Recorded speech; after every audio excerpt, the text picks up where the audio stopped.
Yes guys, it's your boy Jackham.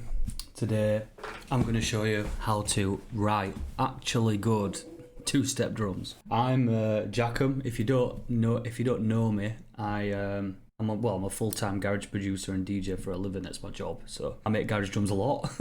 So I think that maybe that gives me a little bit of authority. Is not the right word. You can trust me, is what I'm trying to say. An important part of writing any kinds of drums are the samples that you use. I recently started a sample pack company, so if you've just now figured out that this entire tutorial is a ploy to get you to buy my two-steps drum sample pack, then you would be correct. So yeah, my website's Pink Samples. I'll leave a link to it in the description below, and all of the samples we're going to use for the drums are going to come from that pack, right? Let's get started. First thing to understand about two-step garage drums, all garage drums really, is swing, right? Swing is really, really important for making your drum sound not shit. You need to understand swing, you need to be using swing. Now I see a lot of misinformation on swing, and I see swing being used incorrectly. I'm gonna explain what swing is, and I'm going to give you a few kind of general rules and guidelines to follow when you're using swing in your productions. So here at the top of my Ableton, you'll see I've got this track labelled swing, right? And if we look at what's on that track, it's literally just a closed 909 hi-hat, right? And if we click in the MIDI clip, you can see it's just 16th notes, okay? Just 16th notes. So if we listen to those, you can hear that those are completely what we describe as being straight right now. By straight, I mean that they snapped perfectly to the grid, perfectly to every 16th note. Okay, so this is what straight hi-hats look like. So what we're now going to do is we're going to apply a swing, okay? Now, really important kind of little lesson here to note. When we're using swing in garage, we use what's called a 16th note swing, okay? So, and that's really important because we're operating with 16th notes. We use a 16th note swing. You'll see that there's like 8th note swings and 32nd note swings even, I think. But we're not going to touch those because they're a bit freaky. We're just interested in the 16th note swings right now. So how do we apply swing to something? Okay, there's two different ways. If you're using MIDI, then you can just apply it via the groove pool enabling. So let's do that, right? I'm going to hit this little hot swap button here next to the groove, bang. And that's just going to bring up, all the swings that Ableton has. So you can see I've got lots of different ones. You might not have all the ones that I've got, but you will at least have some of them. And importantly, we're looking at the 16th note swings, right? So we want it to say kind of 16th next to it, right? So I'm just going to choose one, right? I'm just going to choose the last one I used, this analog rhythm 16 swing 67. So what you normally find is after the kind of name and brand, so to speak, of the swing, you'll get a number, right? It could be a number, it could be a letter. The higher the number, the more swing is, the more swung it is. And if it's a letter, the higher the letter, the more swung it is. I know letters can't be high, but like B would be more swung than A, C would be more swung than B, etc., etc. So we've just applied that. Okay, you can see it's applied here because it's there in the groove pool. So if we listen to those hi-hats compared to the straight ones, you can hear that these are swung. Gives us that galloping, shuffly, bouncy kind of sound, right? That's swing. Now, this is kind of freaky and weird because we can hear that it's swung, but when we look at it, when we look at the actual MIDI notes, you can see that they're all perfectly straight. Why is that? That's because we've not committed the groove. So this little arrow here, pointing to the right, next to the hot swap button, that will commit the groove, okay? So when I click that in 3, 2, 1, boom, you can see now that the actual MIDI notes have physically shifted to display the swing. Having it just selected here and committing it, there's no difference in sound whatsoever. They sound exactly the same, okay? So let's look at what is a swing actually doing, and to do that we're just going to focus in on these first 4 16th notes, okay? What you'll see is that the first 16th note hasn't shifted at all. It's landed exactly where it was going to before. The second 16th note, however, has been shifted, and it's been shifted later on in time, yeah? You can see this line here on the grid is where the 16th should have been, and it's been pushed back this way, pushed later in time. And then the third 16th note is straight again. And then the fourth is swung, right? So this is how swing works. Essentially, you can think of it as shifting every other 16th note, okay? What else is important about this swing that we're looking at now? What's important also to note is that each MIDI note is swung by the same amount of time, right? So if we line up these two, what I'm doing here, right, is I've duplicated the swing track, and I'm looking at this here, and I'm taking the later 16th notes and just stacking them underneath so you can see it's always swung by the same amount, okay? Always swung by the same amount. Now, lots of people, especially early on, will hear about swing and groove, and they will think, okay, I just need to physically shift these drum hits later myself. Please don't take this the wrong way, right? But if you are kind of early-ish in your production, or you have been struggling to make drums like this yourself, do not try and hand swing your drums, because you'll fuck it up, right? You'll fuck it up. You'll mess it up. Hand swinging is a technique that, like, yes, I'd say intermediates to advanced producers probably do use it, but it's very, very easy to get it wrong. It's incredibly easy to get it wrong. And if you fuck up the groove of your drums, you're fucked. I hate to break it to you, but if your drums don't swing right, if they don't have the right groove, then your track's fucked. Yeah, your drums are like the cement, the concrete on which foundation that the whole track is going to be built. So if they shit, you're fucked.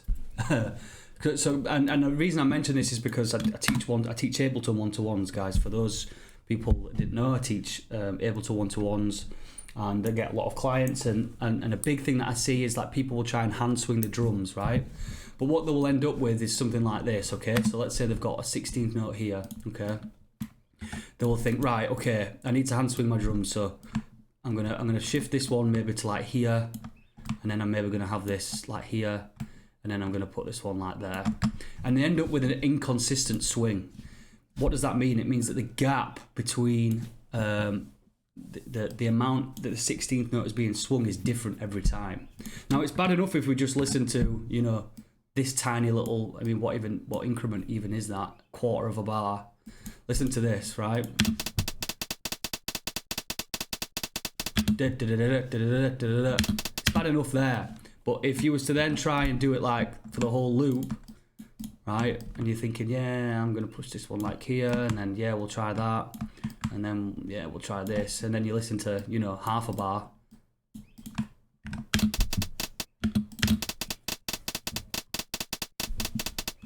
You can hear it sounds like you're pushing a fridge down a flight of stairs, right? It sounds dog shit. It sounds really bad.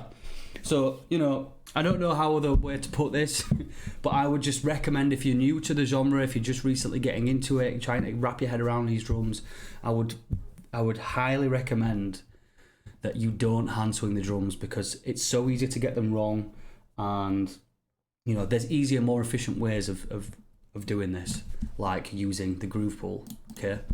Using the groove pool gets you a perfect kind of swing. And it's interesting because when we think about swing, right, lots of people think about swing as being as humanization, right? Or it's like we're adding that human element to drums. I would argue that that's not true at all. Most garage drums, in fact the vast majority, it's very rare, apart unless we're talking about people like Burial and maybe like really experimental kind of future garage stuff. Almost all the time the swing will be consistent throughout the entire track. And by that I mean that every other 16th note in time will be swung by the same amount. So it's actually incredibly robotic still, right? Everything is still actually super rigid and digital and robotic, in the timings at least. So don't think of it as humanization. It's not. It's still a very like drum machine-y sound. So there's that to consider. Another very important thing to note, right, with swing is that if you apply 16th note swing to some MIDI that isn't snapped to the grid, you're going to get very strange, inconsistent timings. Okay, so let's say that you didn't have these snapped perfectly on. So let's say we had something like this. You know, for example, we'll just look at these first four to begin with. If I then select a groove, in fact, so just important to note here, right? Look, the first one is on the grid. In fact, we'll move it off grid. Every single note here is slightly off grid, right? It's not snapped to the 16th note. If we then apply a 16th note swing, then we get something like this, right? It doesn't swing it right. It doesn't automatically quantize it to where it should have been when if it was snapped to the 16th grid. It fucking moves it all over the place. And if we listen to that,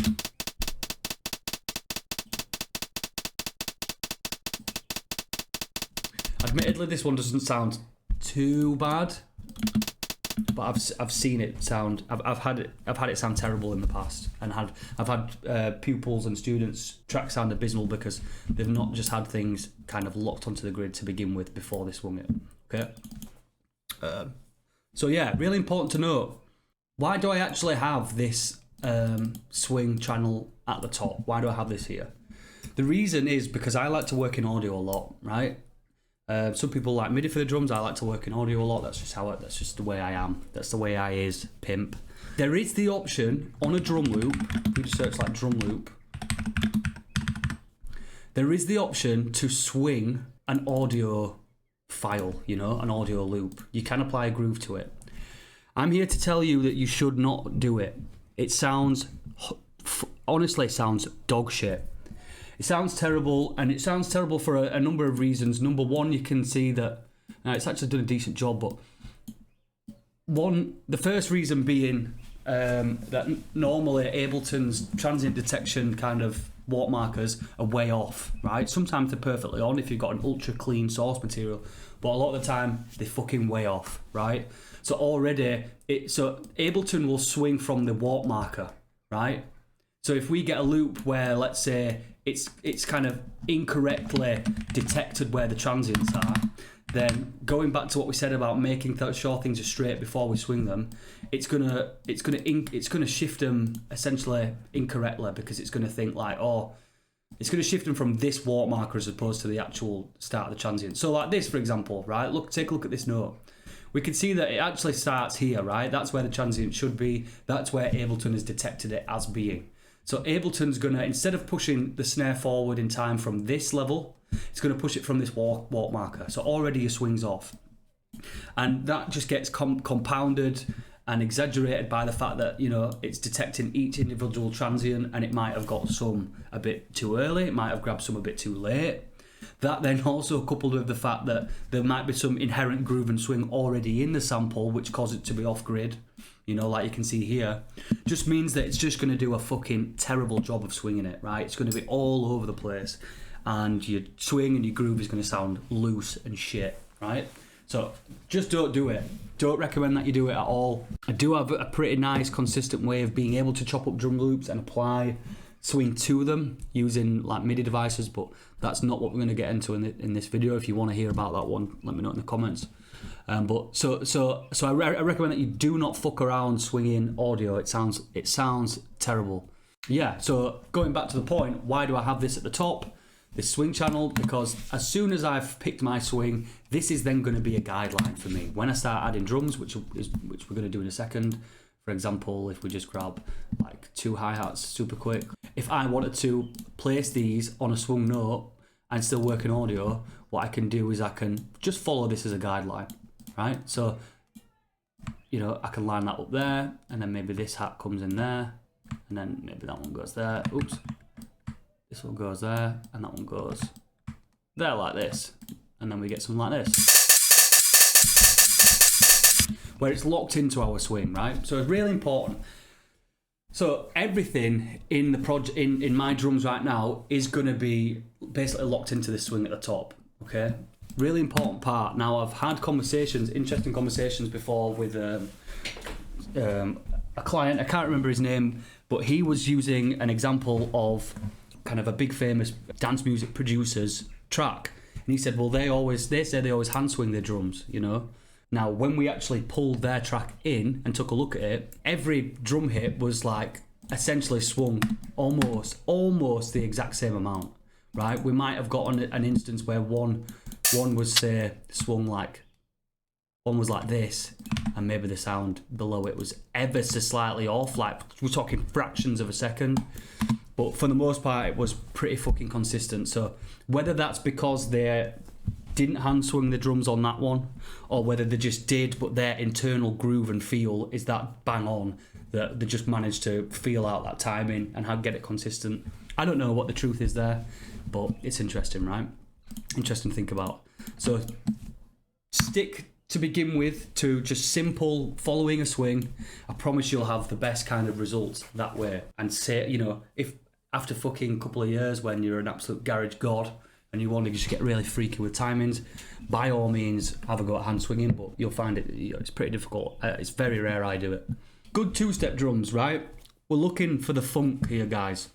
What does that mean? We're looking for a bit of movement in these drums, right? We want some nice stuff going on in the tops. We want some nice percussions. We want some nice kind of things popping off each other. So yeah, what I'm going to start with first is essentially the tops, right? I actually start with the tops all the time. And that's because there's nothing really funky about a kick drum, I'm not going to lie. It's just essentially like a boom, a low thud sound, right? And I'm not really concerned with a kick right now. Like, there's going to be a kick in there, but I'd much rather kind of engineer the tops first, right? To get that groove, that funk, that feel in the tops, right? So that's what I'm going to do. So to start with, a great place to start is an open hi-hat sound, right? That's going to be a great anchor point for your two-step drums, right? So let's open our kind of loop region a bit, and let's find a nice open hi-hat. Now I've decided on this one, right? Sounds like this. Now, maybe kind of confusingly, that doesn't sound too much like an open hi-hat. It's not quite an open hi-hat sound, but it's in the position where a classic open hi-hat would go, you know, in a 4/4 beat. So I'm just going to just copy that across so we've got that rolling now. I'm going to turn my BPM down because 140 is too fast for two-step, so I'm going to go like 133, okay? Nice, so we've got the offbeat, which is cool. Next step for me normally is to try and get some kind of, well, I call them ghost notes, just from when I was kind of used to mess around on the drums a bit when I was younger, and I was big into like funk drummers, people like Bernard Purdie and stuff like that.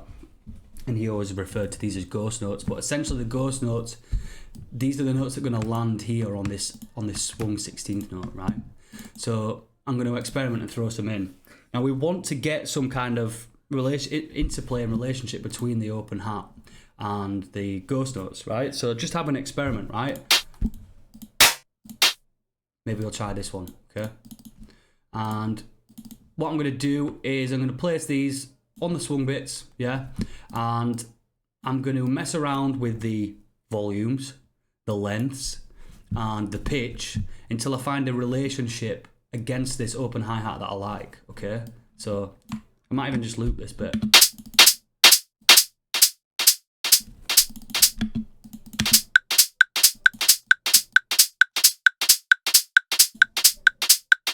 Yeah, nice. So we're getting that, we're getting that flick. I like to call it a flick. It's kind of flick up into the open hi-hat, which is nice. Okay, so that sounds cool. And then I might as well just throw a kind of main snare sound in here now. Now, I refer to main snares as rims in garage because, to be honest, most of the time they feel more like rims than they do snares. We're thinking about here, guys, very short, snappy, kind of tight sounding samples. That's a very classic thing that you would hear in garage, right? Short, snappy, slightly higher pitched, maybe sounding samples. So there's loads of rims in here. There's 21. One of them will work. You can hear that they're just dead tight sounding. Maybe let's try this one. So I'm just going to throw that in here. And this first beat, we're going to just keep it on the 2 and the 4, where the clap would go in like a 4/4 beat. But, you know, maybe later on we show you how you can mess around with that. But, yeah, let's take a listen now. Yeah, sick. And let's copy that across.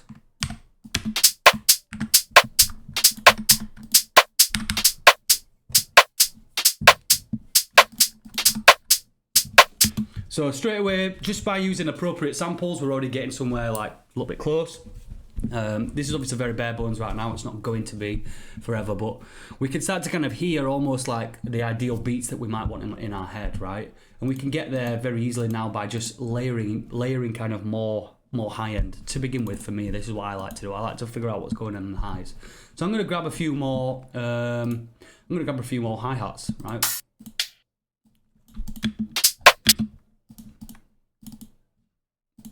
Don't know what's going on. That's there we go.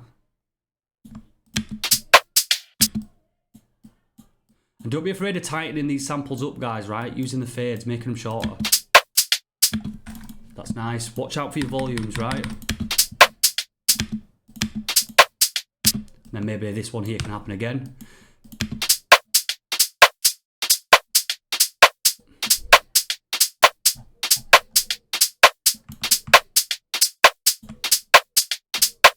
And what I'm looking for always with my drums is, I guess I feel as though great drums sound like there's almost a melody in the drums, right?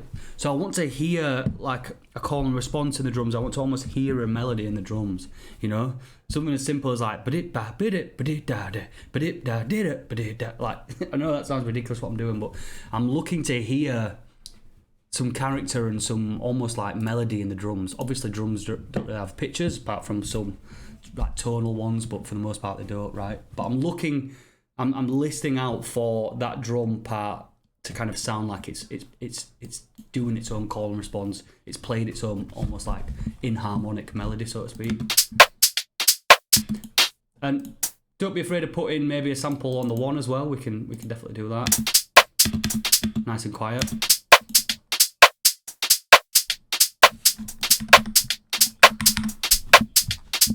Just adjusting some volumes there. Sounding nice. Maybe it could be time to get some shakers in.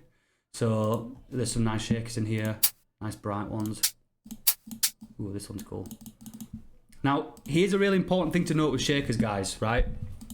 People really struggle with shakers a lot. I did see Silver Bumper in a video say that sometimes he keeps his shakers completely straight, right, with no swing on. Now, I've tried that like a bajillion times to try and figure out, like, just to try it, because obviously he's a great producer. I've never got it to work. I don't know, maybe his ear is just like slightly different to mine and his taste. Every time I try a straight shaker, it sounds terrible. I think he said that he keeps them straight. I might be wrong. Someone can correct me if I am, but I've tried that. I've never had success with that. I mean, you can try it yourselves, see what you think. I've personally never had success with that. But something that's really important to kind of note here is look at the shaker, right? See this little fade in that we have at the start.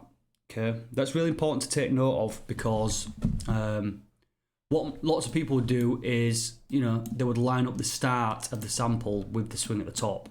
But with shakers, it's better to line up kind of the loudest part of the shaker with the swing at the top, right? So for example, if I was lining this shaker up with, say, this note here, rather than just lining up the start like that, again, I'm dragging it here and I'm comparing it up to this swing at the top. What I would instead do is kind of attempt to line up maybe the loudest bit of this shaker with that at the top. Because shakers kind of like, they're not very transient and heavy, they're more like they're almost like a really short wub type sound. It's like, they've got softer attacks. So mess around with the placement, right? More times than not, I find that lining up the main kind of meat and girth of the shaker with the swing rather than just the actual start is going to give you a better result, right? So again.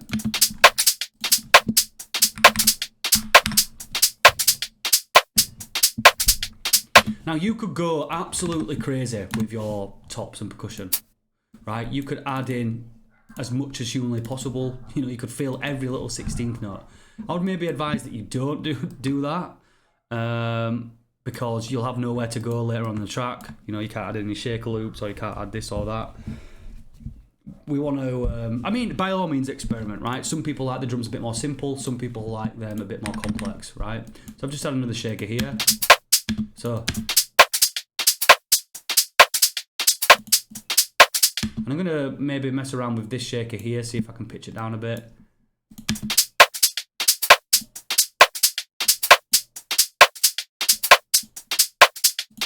Yeah, nice.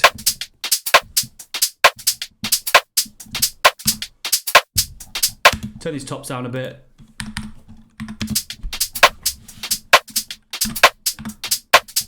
Nice, so then we get on to layering, right? Don't be afraid of layering up repetitive sounds in your drums, right? So the prime example for this would be this hi-hat here, right? Right now this hi-hat's just going, same sample every time. That can get kind of boring, right? A great way to add texture is to just layer in some other sounds on top of only some of these tops. So I'm going to look for like something. Maybe this, right? And for example, what if we just layered this hi-hat here, right? I'm gonna have to probably adjust the volume of this, but let's see. Yeah. So already we've got a bit more bump, bit more flex, because we've got this kind of like, because it's not the same thing over and over again, right? Which is nice.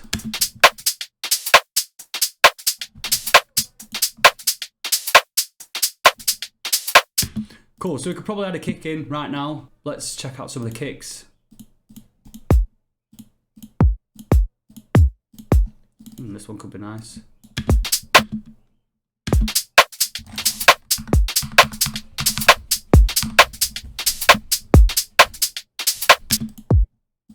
Maybe a little bit of a tighter one I'm feeling.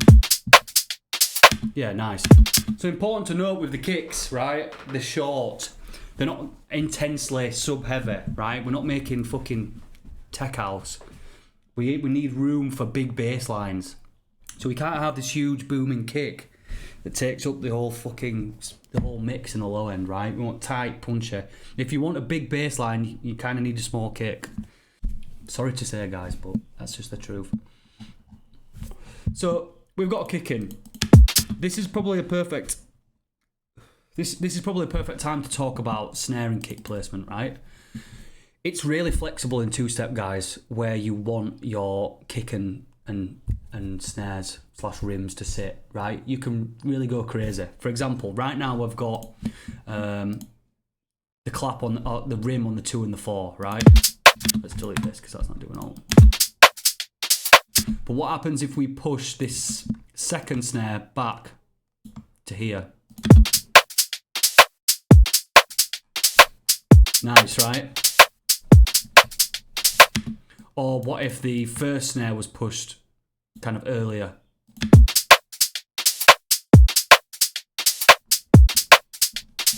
Both still sound cool, right? What if we got really freaky and had like this snare be late and then this one be kind of like there and then there?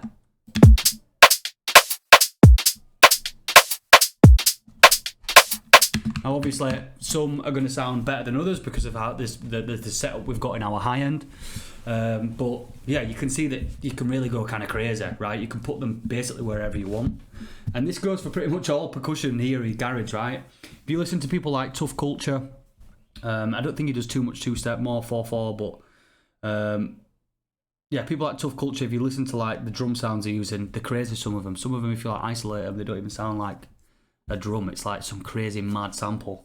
But you can get super creative here, guys, with the types of percussions that you choose and what you have placed where on the spectrum, right? And within the beat. So the same goes for the kick, right? If we want, we could just have a dead simple kick. Again, I'm just going to make sure my swing is applied.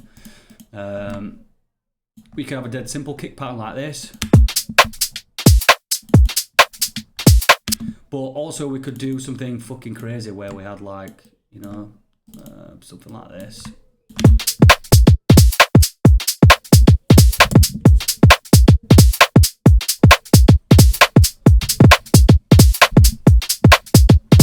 I actually quite like that. We could mess with some of the velocities.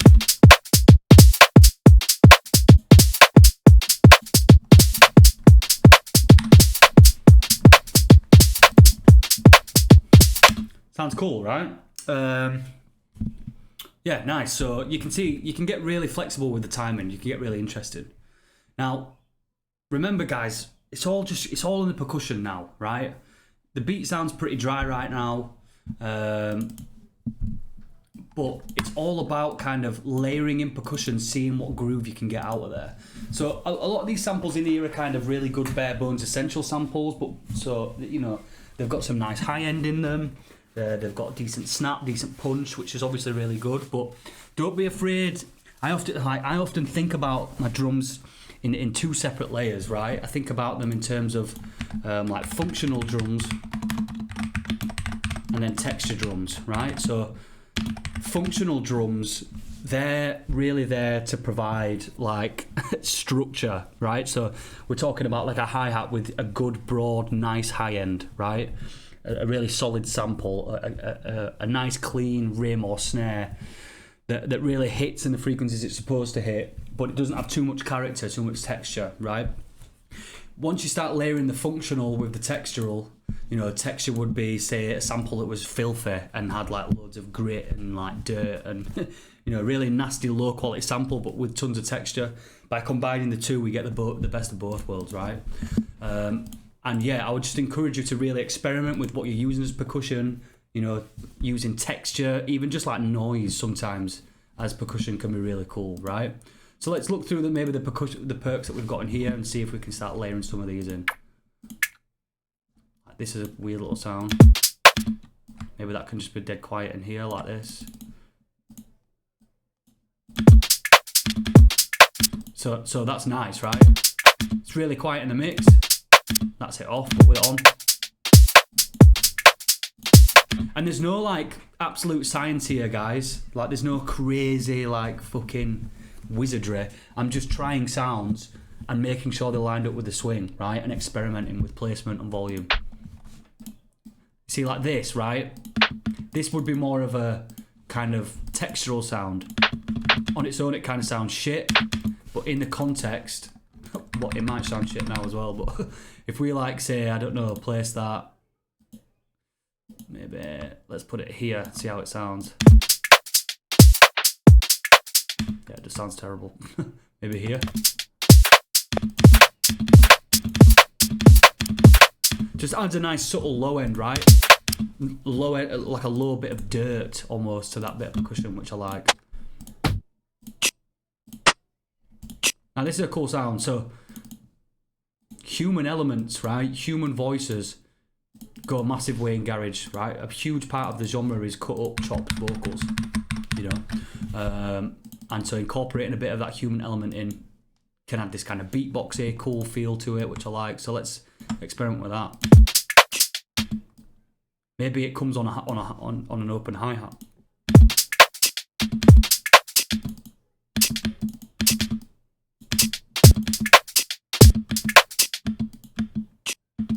Maybe it didn't quite work for this beat, but that's fine. Just a huge tip in general for drums, guys. Like, don't try and force any sound, right? You shouldn't have to force a sound. Ooh, that's nice. So this could maybe go on the swung notes here. Needs to be louder.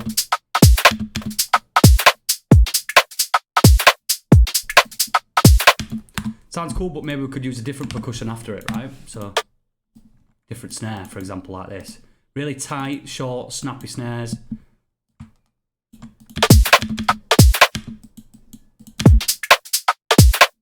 I actually think that would just sound better in both those places. Yeah, cool, that's nice.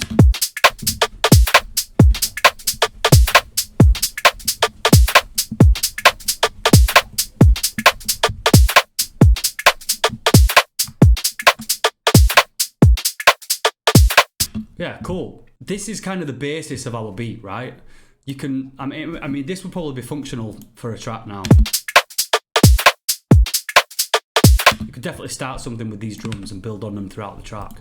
But just to show you, like, there's a million different combos, right? Like, just even something as simple as changing the snare out is going to give the beat a completely different feel. Something like this, maybe.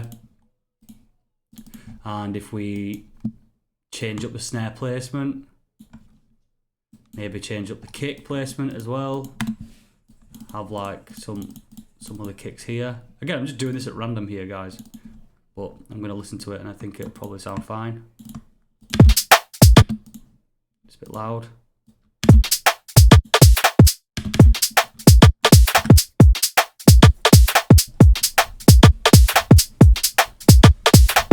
Now it's interesting because, so you can hear that they sound decent as well, right? That's a decent little beat. Just by changing, the position of the kicks and a couple of the rims, we've got a completely different beat, which is nice. Now, one thing I love to put in these kind of beats is a bit of glitch, right? Just for texture. Now, in this Pink Samples Pink Dark Garage Volume 1, I've included this one huge glitch file, right? Now you probably look at that and be like, what the fuck is that? Yeah, if we look at it, it's this. It's like 5 minutes of just glitches that I've made. Now, on first glance, you might think, why the fuck would he do that? What use is that to me? I hate him. I hate Jackham so much. But I'll show you how we use them, right? So the beauty of a big long file like this is happy accidents, right? So here's how I like to operate with a sample like this. I'll turn warp on, set the loop on, right? So switch this loop on and make sure that the loop marker, this blue bar here, is encompassing the entire sample, right? What that means is, say I want a glitch to happen here, right? Kind of layering up this hi-hat with a glitch. What this means now is that because I've got because I've got loop turned on, I can just transport anywhere in the wave file like this, and it stays there. You see how it's just staying there and cycling through. So that's really cool because it means that we can just like experiment and find some cool glitches. Right, so let's turn the grid off down here.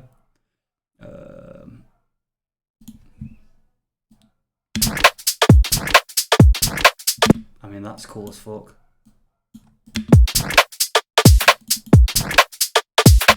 And then maybe we could put one here as well, right? And again, if we want a different glitch, we can. It's just as simple as just trying a different spot. That's cool. That's cool. And what I love about this is that it gives you these really off-kilter, strange rhythms, right? And strange little glitches and weirdness.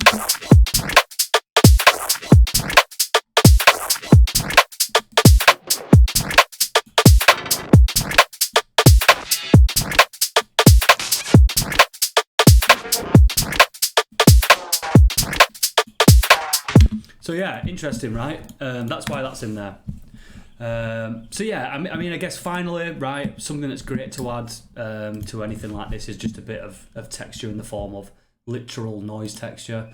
So for example, you know, I do want to make a texture sample pack, but I haven't made one yet. So we'll just use this one from KAN. But yeah, if we just get like a lo-fi loop, whatever, just layer that in.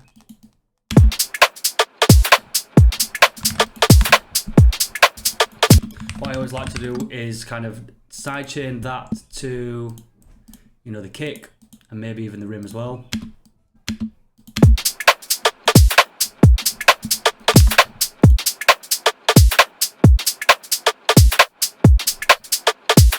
Boom, there you are. You're literally Boreal now, guys.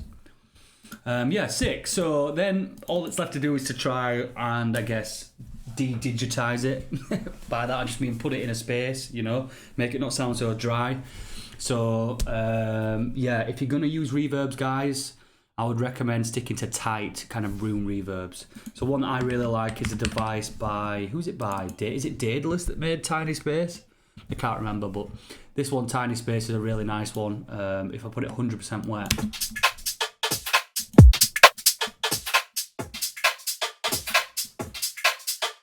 just a really tight reverb, so I'll maybe put that in parallel, you know, something like this, and just lower the volume a bit. With it off, really dry, with it on.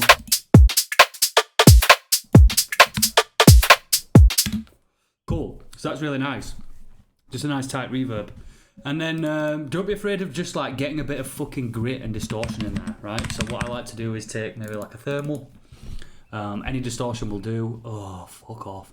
Okay, we're not going to use thermal, we'll use raw. It's native to Ableton anyway, so it's probably better to use that. But yeah, I'm just going to go like a single band distortion. Maybe like noise injection could be cool. And I'm just going to mix it in really low on the dry wet. So maybe even just like 10.